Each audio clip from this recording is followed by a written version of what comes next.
Friends, আজি আহি থাকোঁতে আমি খেতিত থকা D9 ৰেষ্টুৰেণ্টত সোমালোঁ। বহু দিনৰ পৰাই ৰেষ্টুৰেণ্টখন চাই দেখি আছিলোঁ, সেইবাবে আজি ভাবিলোঁ আৰু বাচ্চাকেইটাও খাওঁ বুলি ক'লে, সেইবাবে এবাৰ সোমাই তাতে আমি তাৰ পৰিৱেশটো কেনে গোটেইখিনি বস্তু চাই মেলি আহিব পাৰিলোঁ। খানা কিন্তু বিৰাটেই ধুনীয়া। আমি চলে খালোঁ, বৰ বিশেষ বেছি বেলেগ বস্তু নেখালোঁ। যিহেতু বাচ্চাকেইটাই ফ্ৰেঞ্চ ফ্ৰাই খাওঁ বুলি ক'লে, সেইবাবেহে সোমালোঁ। গতিকে খুব ধুনীয়া বনাইছে আৰু খুব হাইজেনিক, খুব ধুনীয়া পৰিৱেশ। ফেমিলি লৈ আপোনালোকে খুব ধুনীয়াকৈ তাৰ খানা খাব পাৰে। এটা ভাল পৰিৱেশ, মানে খোৱা বোৱা বস্তুবোৰ বিশেষকৈ অলপ চাফা হ'লে বা এটা ভাল এটমছফিয়াৰ হ'লে ভাল লাগে, নহয় জানো খাই। গতিকে আমিও ভাবি আছিলোঁ সিফালে যাওঁতে সদায় চাওঁ, গতিকে আজি তাৰ খানা আহোঁতেই টেষ্ট কৰি আহিলোঁ। সিফালে মিষ্টাৰে পূৰা খাই আছে।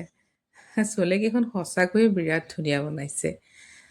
গতিকে আপোনালোকেও তাৰে খানা মানে টেষ্ট কৰিব যাব পাৰে। কেনে লাগিল জনাব। বাই।